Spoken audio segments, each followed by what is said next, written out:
Olá, seja muito bem-vindo, seja muito bem-vinda a mais um episódio do podcast Pretotec. Eu sou Larissa Alves, vou te acompanhar agora nessa edição, hoje especialmente sem a Cíntia Martins, ela que tá cuidando da saúde, dando uma descansada, mas ela volta no episódio da semana que vem, então não se preocupem. Mas hoje estou aqui na maravilhosa companhia da Luana Pereira, minha amiga querida, parceira da Band News FM. Luana, brigadão por mais essa parceria nossa aqui no Pretoteca. Oi, Lari. Oi a todo mundo que acompanha o podcast Pretoteca. Para mim é um prazer estar de volta nesse podcast que eu amo apresentar, que eu amo falar sobre todos os assuntos incríveis que a gente sempre traz para falar sobre um pouco de nós, Exato. né? A gente se coloca aqui o tempo inteiro, né? A gente fala sobre a gente mesmo, né, Lu? E hoje falando sobre um tema muito importante, que é o Setembro Amarelo. A gente tá aí no comecinho do mês, já esse mês de prevenção ao suicídio. E os dados são alarmantes, por isso que a gente fala, temos que falar sobre isso mesmo, né? Por muitas vezes parece um tabu, todo mundo fala de Setembro Amarelo quando chega setembro, mas é muito importante, porque isso é realmente muito grave. Segundo a Organização Mundial da Saúde, uma média de 38 pessoas se suicidam por dia no Brasil, o que significa que o suicídio mata mais brasileiros do que muitas outras doenças aí existentes. A estimativa, para vocês terem uma ideia, é de 14 mil casos por ano. E aí que a gente entra também na questão dos recortes populacionais, né? Falando em gênero, os dados do governo mostram que 77% dos suicídios são cometidos por homens, sendo mais de 10 mil casos atrelados ao trabalho. No recorte de raça, a gente tem uma pesquisa do Ministério da Saúde da Universidade de Brasília que aponta que o risco de suicídio entre a população negra é 45% maior que em relação a pessoas brancas. E para desmiuçar aí esses dados, a gente conversa agora com o psicólogo clínico Ederson Kelvin Machado, apresentador do podcast Psicorresenha de Preto. Ele que tem um currículo extenso, né, Lu? É verdade. Não só um currículo, como linhas de pesquisa, né? As linhas de pesquisa do Ederson são psicologia e relações étnico-raciais, ansiedade generalizada, masculinidades, psicologia escolar, elaboração de protocolos e manejo socioemocional no contexto escolar. Ederson, seja muito bem-vindo ao Pretotec e muito obrigada por falar com a gente sobre esse tema tão importante. Oi, gente, tudo bem? É uma honra estar aqui com vocês, fico muito feliz de poder estar destrinchando esse tema, principalmente nesse recorte racial, porque quando a gente fala sobre os dados envolvendo o suicídio, é muito importante entender que existem alguns mecanismos que são específicos com a população preta, que não vai acometer outras pessoas e que são decisivos, né, nessa questão de agravar tanto a saúde mental e que vai levando ao suicídio em vários caminhos. Queria que a gente já começasse falando, inclusive, sobre esse recorte em relação aos dados sobre o suicídio no Brasil, sobretudo sobre a população preta. Falando sobre a busca por ajuda, a gente sabe que hoje a população preta ainda tem bastante dificuldade em relação ao acesso de medicina de qualidade, em busca por exames, em busca de ter diagnósticos precoces em relação a determinadas doenças. Um exemplo disso é a questão do câncer de mama, né? A gente já vem falando muito isso na Band News FM, em vários momentos a gente tem para falar sobre isso. Muitas mulheres, sobretudo as mulheres pretas, sofrem com diagnósticos tardios, por conseguirem só ter esse diagnóstico do câncer de mama muito depois, não tem aquele diagnóstico precoce, e aí a gente sabe que as chances de cura diminuem drasticamente. E isso se aplica a várias doenças, como ao suicídio. Dados mostram que 50% a 70% das pessoas que chegam a esse ponto de tirarem a própria vida nunca passaram por um tratamento com profissionais da saúde, como psicólogos e psiquiatras. E Ederson, por que isso acontece? Quais são os fatores principais relacionados à população preta?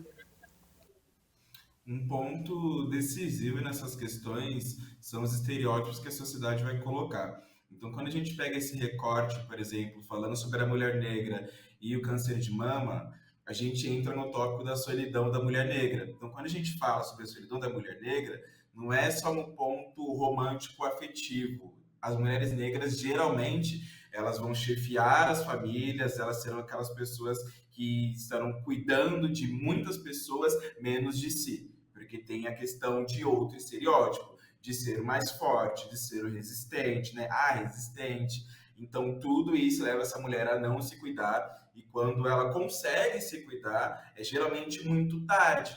Então, quando chega nesse ponto, são doenças que já avançaram, para ela não conseguir esse tipo de ajuda antes. E quando a gente pega a quantidade de pessoas pretas que nunca buscaram atendimento profissional, é muito importante, atendimento profissional para a saúde mental, é muito importante também entender a importância de ter um olhar racializado do profissional, porque não adianta nada essa pessoa que chega aos seus 30, 40 anos, buscar um profissional, buscar um psicólogo, buscar um psiquiatra, e essa pessoa não ter uma noção do quanto a raça atravessa a vida dessa pessoa no processo de adoecimento. Então, é muito comum, por exemplo, o relato de pessoas que buscam um psicólogo e têm suas questões invalidadas. Então, leva uma queixa de racismo e tem isso invalidado. Então, a pessoa já chega adoecida, buscando esse profissional, e esse tipo de fala, por não entender que a raça vai ser definitiva na questão do adoecimento, não a raça especificamente, mas o racismo, que é por conta da raça, nesse atravessamento da pessoa, no processo de adoecer mais ainda, e o profissional negar isso, vai ser uma nova violência. Então a pessoa já chega machucada e aí por ter isso rejeitado, não ter isso validado, vai sofrer uma nova violência e em muitos casos as pessoas vão achar que esses são todos os profissionais. Então uma pessoa que pode até deixar de buscar ajuda profissional por achar que sempre que ela for levar essas demandas não vai ser validado. Então, esses são alguns dos estereótipos, somado ao fato de colocar em nós, como pessoas que são mais fortes, então, fazendo recorte especificamente sobre os homens, algo que eu sempre pergunto na clínica com os meus pacientes é sobre qual o espaço que a sociedade dá para que eles demonstrem seus sentimentos, para que eles demonstrem vulnerabilidade. E geralmente não tem, porque essa coisa do negro ser o resistente, ser o durão e ser o mais forte. E onde está o espaço para esse homem chorar? Onde está o espaço para essa mulher que está cuidando de todo mundo poder parar e cuidar de si? Geralmente não tem esse espaço. Então, são alguns fatores que contribuem no adoecimento da nossa população, tanto mental quanto físico. Ederson, e levando até, pegando esse gancho do que você falou, a gente trouxe esse dado que é muito alarmante. 77% dos suicídios são cometidos por homens. Eu queria muito entender, você falou sobre essa questão, há uma dificuldade do homem em ser vulnerável? O que leva os homens a serem essa grande maioria, a gente está falando de mais da metade da população que comete o suicídio, ser homens? O que traz, o que os dados explicam, né, sobre o porquê que os homens são a grande maioria quando a gente fala sobre esse assunto? Os dados da OMS vão trazer que para cada um suicídio foram 4 tentativas. Existe essa média de cada um suicídio, 4 tentativas. Porém, quando a gente chega nos casos de homens e separa os dados e vê o motivo do suicídio, porque vai ter a pessoa que vai tomar medicação, enfim, a maneira que ela comete suicídio, os homens têm um motivo mais violento. Então, ou eles vão, sei lá, pular de uma ponte, tem altos índices do uso de arma, então esse vai ser um ponto decisivo na questão deles serem a maior porcentagem dos que cometem o suicídio, porque são suicídios mais violentos, mais truculentos. Não é apenas uma questão de, por exemplo, morrer de asfixia, vão buscar causas mais sérias mesmo, mais violentas, né? Somado ao fato de, sim, não ter essa questão de demonstrar vulnerabilidade, que está posta na sociedade desde pequeno. Então, você é um homem ou um rato, você vai chorar, como assim você vai lidar com isso? E de não ter um espaço, geralmente nos ciclos de amizades ou na rede de apoio, que entenda a importância de estar vulnerável, porque aí isso leva para outros índices. O alto índice do uso de substâncias ilícitas, o alto índice, por exemplo, de álcool. Então, não é só esses mais de 70%. Esses mais de 70% quando chegou em um excesso que cometeu o suicídio. Mas esses homens estão adoecendo com as drogas, com o álcool, que também entra junto das drogas. Tudo isso para anestesiar a quantidade de emoções que na sociedade ele vê que ele não tem um espaço para conseguir lidar. Porque isso vai ser, geralmente, desmerecido, vai ser diminuído, vai ser invalidado. Então, espaços dos quais os homens possuem segurança para ser vulneráveis é muito difícil. E isso se dá no processo terapêutico também, de homens começarem a terapia e até entender que é um espaço seguro e que ele pode chorar e todas essas coisas levam um bom tempo. É um reflexo de algo que está posto na sociedade. E eu sempre trago essa pergunta: qual é o espaço para os homens estarem vulneráveis e qual o espaço para os homens negros estarem vulneráveis?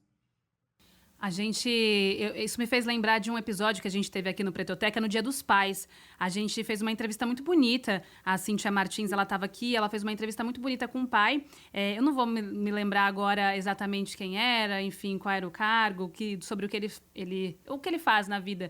Mas era muito bonito ele falar sobre as diferenças da paternidade preta e da paternidade branca. E ele dizia assim que era uma violência as pessoas dizerem que é a mesma coisa. Porque ele começava a falar sobre a questão da identificação de certos problemas que um homem preto traz na vida, que é muito diferente do que um homem branco, né, carrega ali, né? Então, eu queria... E você falou muito sobre essa questão de invalidar, né? Muitas vezes as pessoas invalidam sentimentos, não rola uma questão de identificação também, né? Queria que você falasse sobre a importância, por exemplo, de um homem preto, nesse caso já no recorte racial, de um homem preto se passar com um terapeuta, com um psicólogo preto também, para que as pessoas... que haja aquela identificação. Olha, eu sei do que você está falando, eu entendo o seu problema. Obviamente que muitos profissionais nunca vão saber na pele exatamente o que uma pessoa com vários tipos de problemas de saúde mental passam, mas essa questão da identificação, como isso é importante, Ederson? Até para não sofrer uma nova violência, né? Exato. Como o Ederson citou. Para além da representatividade de quando eu vou atender um paciente e ele vê que o tom de pele é semelhante, é igual, enfim, muita importância de ter uma clínica racializada. Existe essa discussão recente na psicologia, as pessoas em alguns momentos confundem como se fosse uma abordagem, mas na verdade é uma postura ética. Então, como eu faço particularmente nos primeiros atendimentos, eu falo para os pacientes que eu tenho uma clínica racializada e que eu entendo que se eu não enxergar a raça dessa pessoa, eu não vou conseguir enxergar ela por completo. Porque um homem negro sair de casa e ir até o metrô, ele passa por uma série de questões na sua cabeça, e isso desde pequeno, que o homem branco não vai se preocupar. Então ele vai pensar na roupa que ele vai usar, a calçada que ele vai andar, porque se tiver, por exemplo, a polícia, se tiver uma pessoa branca, o receio de ele ser a pessoa que vai ser vista como violenta, o receio de ele ser visto como criminoso, é uma série de questões que são atravessadas diariamente todos os homens negros. Então, a importância de uma clínica racializada é entender essas violências que têm a conexão com a raça. Então, como é quando esse homem negro que, por exemplo, tem uma carreira de sucesso, tem um bom currículo, várias referências, ele vai à procura de um emprego e ele vê um homem branco conseguindo esse emprego com muito menos qualificações do que ele. Então, essa questão de ter de se provar duas vezes o tempo inteiro, uma série de cobranças que vem do externo e que faz com que resulte em autocobranças. E eu volto nesse ponto do início, que é os estereótipos. Como que os estereótipos atravessam essas pessoas pretas, né? Na procura de emprego, nas relações afetivas. Quando eu vou entrar, por exemplo, no caso de uma pessoa e uma relação interracial, né? Uma pessoa preta, um relacionamento com uma pessoa branca. A importância do recorte, da pessoa entender onde ela está. Então, essa pessoa nesse relacionamento, por exemplo, ela não vai poder dizer que ela está em pé de igualdade com a sua companheira, com o seu companheiro, porque existem violências que vão atravessar ela especificamente para ela ser uma pessoa preta.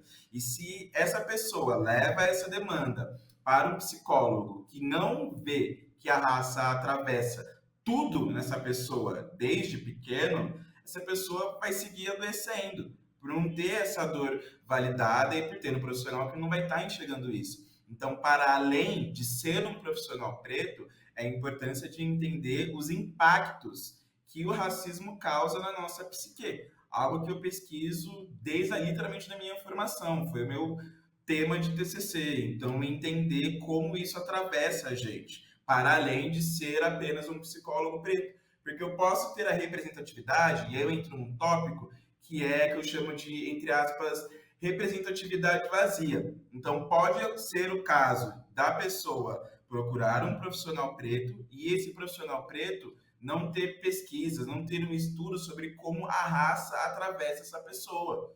Então, eu acredito que é algo que vai além apenas de ser um profissional preto, mas também de pesquisar os impactos que o racismo atravessa, que ele causa conosco, e isso é a importância de uma clínica racializada. E quais são, Ederson? Só para a gente deixar como exemplos, né? Você fala sobre essa questão de como o racismo atravessa as pessoas, né? A gente consegue colocar alguns exemplos de como isso afeta a saúde mental das pessoas? Sem sombra de dúvidas, existe algo que é chamado de microagressões. Eu conversando com colegas, eu até comento que eu falo que eu prefiro a pessoa que, se a pessoa vai ser racista, que ela seja de maneira direta, porque aquela pessoa com a troca de olhares, te medindo dos pés à cabeça, duvidando da sua qualificação. Então, eu vou dar um exemplo recente que aconteceu comigo e que é uma demonstração do racismo, quando a gente fala sempre no ponto do estereótipo. Então, eu estava pegando uma carona para ir para casa dos meus pais, e aí o motorista perguntou a profissão das pessoas que estavam ali no carro. E aí eram 3 mulheres brancas e eu, um homem negro ali. E aí uma disse que era engenheira, outra disse que trabalhava com TI. E aí quando eu comentei que eu era psicólogo, ele disse que eu não tinha cara de psicólogo. Mas ele disse que elas tinham a cara de engenheira, a cara de profissional que trabalha com TI. Então por que que eu não tenho a cara de psicólogo?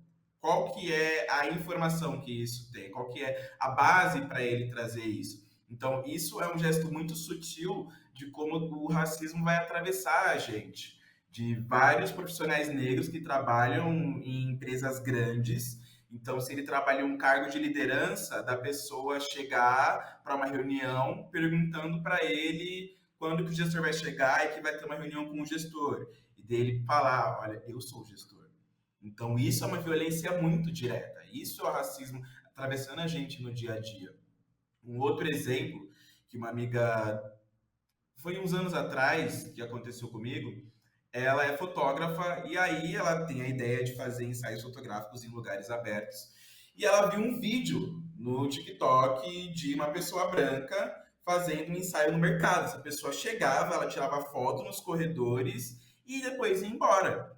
E aí eu falei para ela, eu sou uma pessoa preta, só de eu entrar naquele estabelecimento já vou ser perseguido.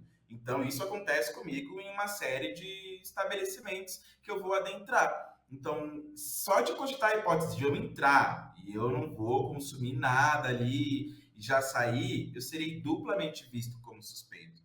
Então, dependendo do recorte, e aí falando de uma questão de território, então uma pessoa preta favelada, ela vai ter isso muito mais acentuado, porque vai ser um recorte de raça e social. Vai ter o racismo, por ela ser uma pessoa preta, e um preconceito social, por ela ser uma pessoa de favela.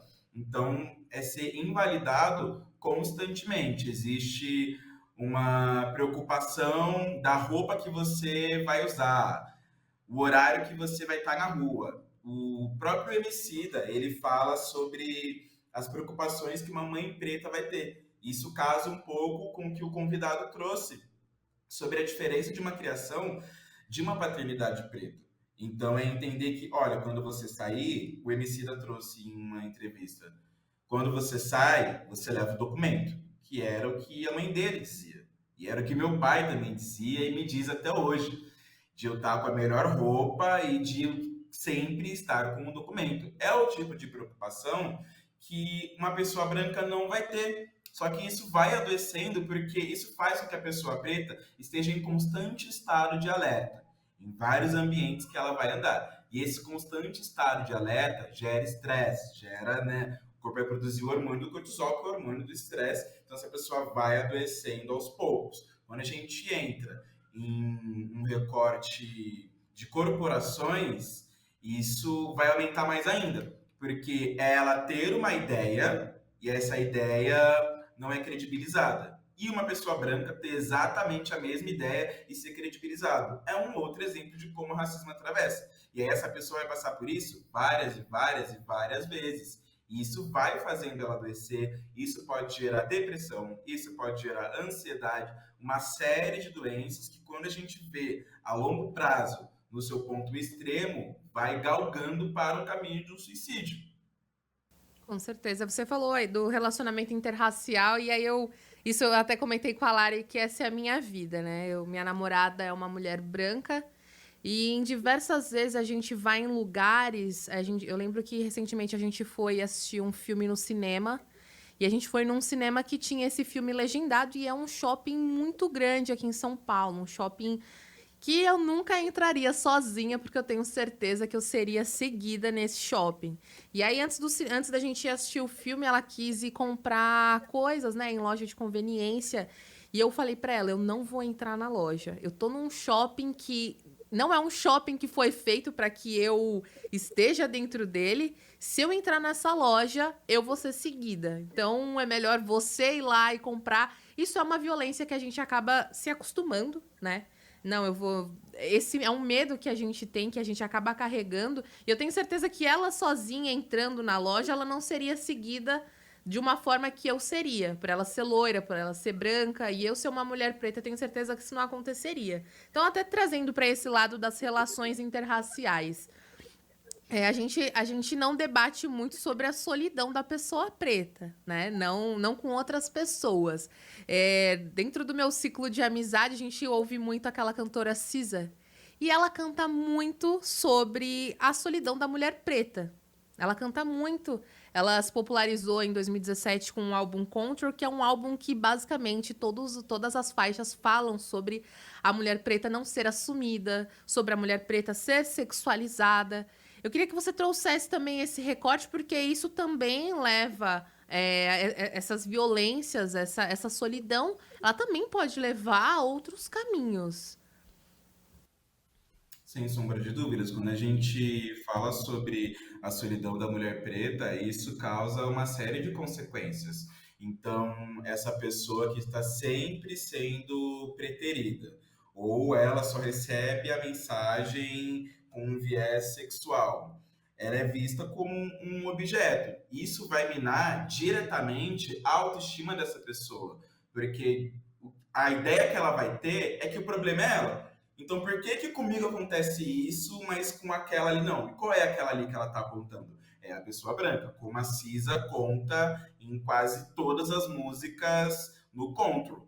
Então, isso vai mudando a maneira que essa pessoa se percebe. E ela achando que ela é o problema, e as questões de autoestima podem direcionar para uma ansiedade, podem direcionar para uma depressão também, porque ela vai achando que é tudo sobre ela. Então, esse é um pouco de como é importante ter o recorte racial e entender esses impactos.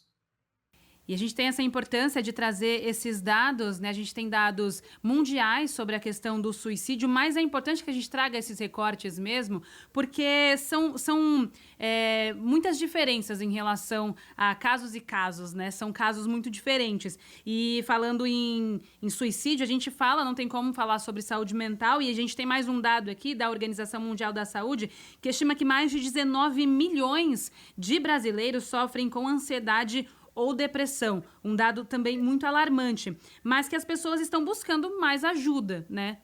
Ao mesmo tempo que está crescendo o número de pessoas com ansiedade, com esses transtornos mais voltados à saúde mental, também estão buscando mais ajuda. Mas isso, de fato, Ederson, tem sido refletido na prática, nos consultórios, nas consultas online. As pessoas realmente estão buscando mais ajuda, porque a gente fala aqui, e principalmente em relação às pessoas pretas, né? Porque a gente trouxe aqui vários recortes, vários exemplos, mas as pessoas realmente estão buscando mais ajuda, elas estão sendo, e mais do que isso, não só buscando ajuda, mas esses diagnósticos e esse trabalho com essas pessoas têm sido realmente eficazes? Eu vejo uma grande diferença de quando eu estava me formando para hoje enquanto profissional. de ser um tópico que as pessoas conversam mais. Acho que um exemplo que evidencia muito isso é quando você vê nos aplicativos de relacionamento, que virou quase como um certificado de qualidade para as pessoas, né? O tal do terapia em dia. Então as pessoas vão conversando hoje, só tô com terapia em dia, tô com terapia em dia. Então isso é um sintoma de como as pessoas têm buscado um pouco mais. Só que é muito importante fazer um recorte social e entender quais são as pessoas que estão conseguindo buscar ajuda. Porque existem projetos com um valor social, por exemplo, para psicoterapia, existe o CAPS, então o SUS também ajudando nesse processo, mas existem pessoas que não têm acesso a esse tipo de informação.